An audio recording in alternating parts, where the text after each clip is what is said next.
Do you find yourself in a position where you're feeling emotional and you look for things to cope with or suppress your emotions?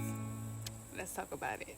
One look and I breathe.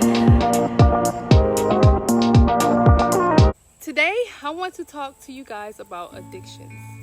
I first want to make it clear that I am not judging anybody for smoking because I don't do it anymore. However, it was an addiction for me as I used it to suppress my emotions or stop me from actually feeling what I didn't want to feel. And then while I was not an alcoholic, I did use it as a coping mechanism and a way to feel like I could be my true self.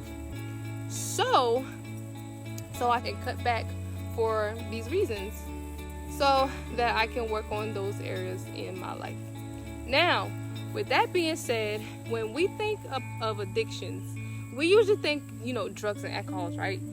I looked up its definition and it states that an addiction is a condition in which a person is unable to stop using a substance or engaging in a certain behavior. Now, my definition of addiction is anything we use as a distraction to avoid our true issues. I had to get some shade because that sun was about to take me out. But back to what I was saying. Now, why did I give you those definitions? So this morning, something happened that I'd rather not even go into detail about because it is over and resolved, but I was triggered. And naturally, I wanted to call a friend and talk about it, but instead I lied down, took a few breaths, and I allowed myself to feel my emotions in that moment. I started meditating and I asked myself, what is it that I'm feeling right now? I realized that I was overstimulated and I was triggered. I started talking to God, then I heard the word addiction, and so it hit me like an epiphany. I visited my sister-in-law, a few days ago, and my sister-in-law asked me a question.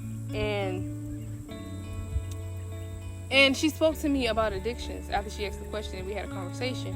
And she basically asked me, honestly, if I'm gonna be honest, she asked me about weed.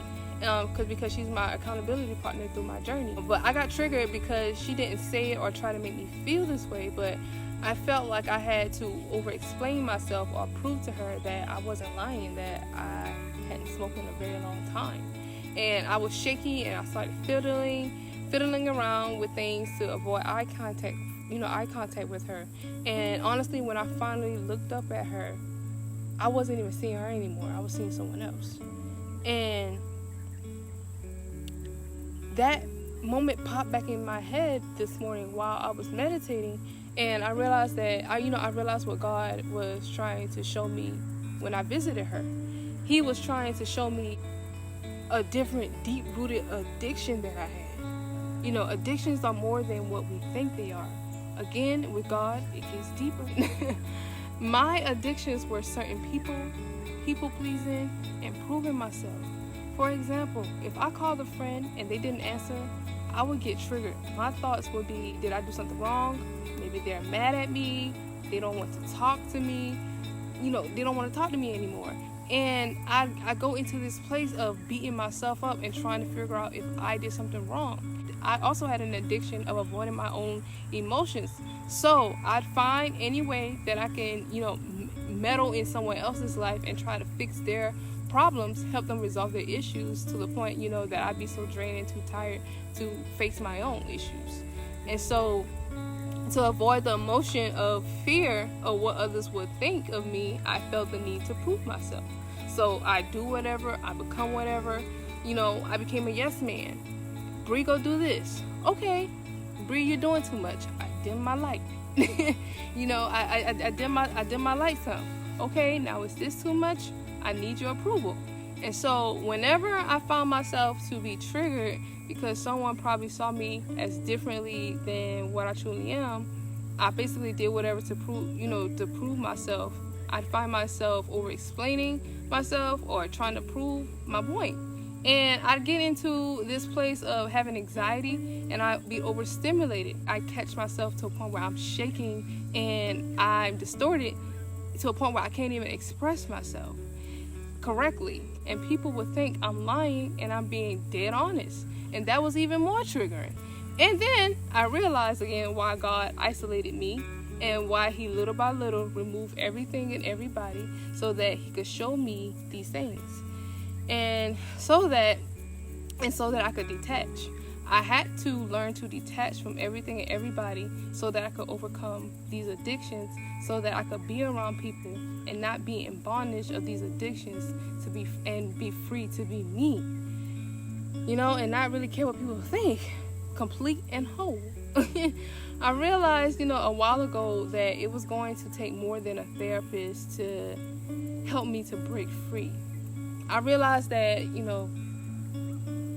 these addictions I had were generational curses. They were chains and strongholds of the enemy, and I couldn't do this alone. So I had to go to my Father. I had to go to the all-powerful, the all-knowing, and the omnipotent. I had to because I didn't want these addictions taking over my life anymore.